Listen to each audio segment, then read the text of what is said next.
교회 박윤성 목사입니다. 여러분 기사를 보셨을 거라 생각되지만 확진자 상황이 급증하면서 심각한 상황에 이르렀습니다.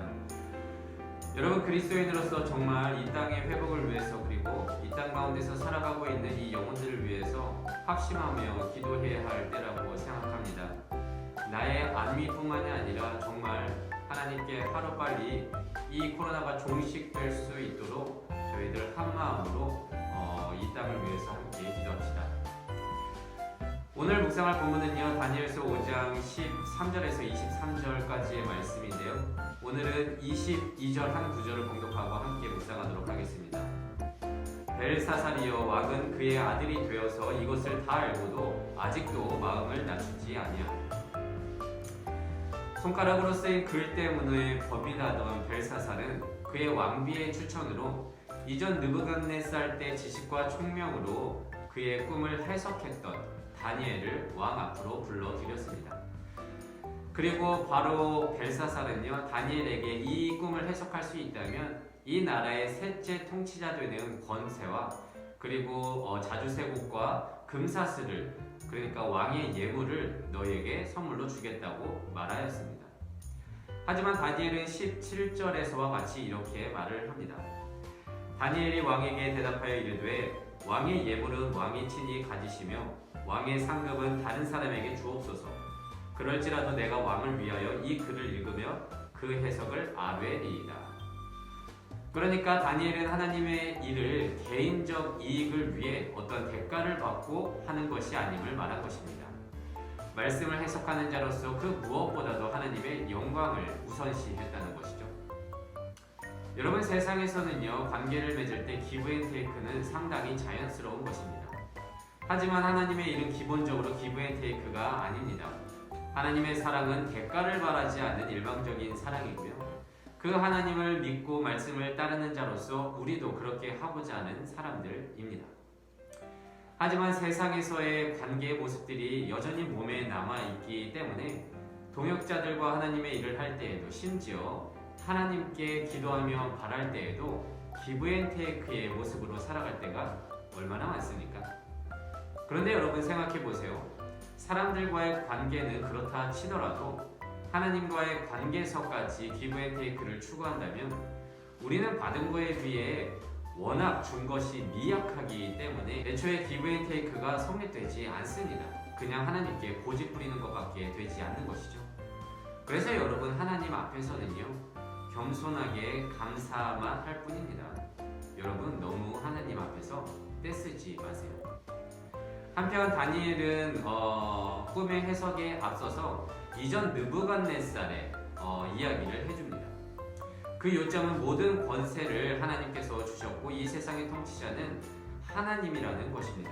그러나 느부갓네살은 그것을 깨닫지 못하고 교만하게 굴었다가 그 왕위가 폐하여지고 들짐승처럼 산 적이 있는데, 벨사살 왕은 그런 느부갓네살의 역사를 알고도 같은 실수, 그러니까 하나님을 인정하지 않고 나 자신을 높이는 교만을 범했다는 것입니다.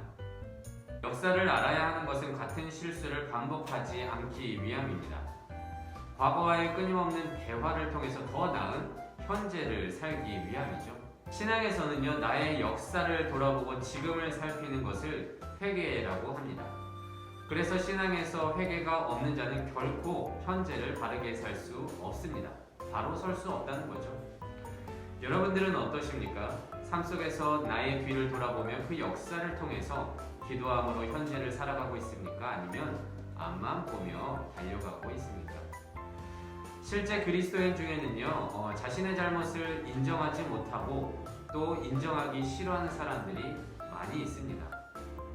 그렇게 아직도 믿는다고 하면서 나의 뒤를 돌아보지 못하고 남 탓만 하는 사람들이 아직도 있다면 형식적으로라도 좋으니 현재 나를 돌아보는 회개에서부터 신앙생활을 출발할 것을 권면드립니다. 하지만 벨사살은요, 그 형식적인 것조차도 하지 못한 자였습니다. 손가락으로 쓰여진 글은 메네 데게 우바르신이라고 쓰여 있었는데요. 그러니까 세었다, 그리고 무게를 달았다, 그리고 둘로 나누어져 있다 라는 단어의 조합인데, 그 뜻을 해석하면 하나님께서 바벨론이라는 나라의 때를 다 세셨고, 그리고 벨사살은 왕으로서 그 무게가 부족했다는 것이고, 바벨론은 앞으로 둘로 쪼개진다는 내용이었습니다. 그런데 봉독한 것과 같이 벨사살은 이것을 다 알고도 마음을 낮추지 아니하였고, 23절 마지막에는 하나님께 영광을 돌리지 아니한지라 라고 기록하며 마무리하고 있습니다. 여러분, 다시 한번 말씀드립니다.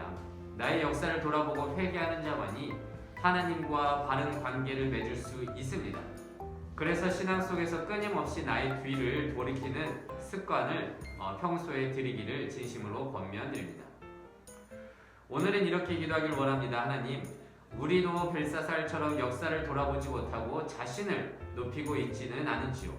신앙 생활하고 있는 데 있어서 내 신앙의 역사를 돌아보며 하나님의 주권을 인정하고 회개할 수 있는 우리 모두가 될 수 있도록 인도하여 주시옵소서.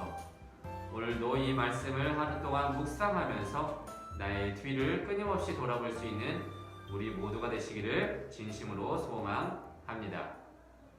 기도하겠습니다. 이 세상의 모든 사람의 인생을 사랑하시는 하나님, 감사합니다.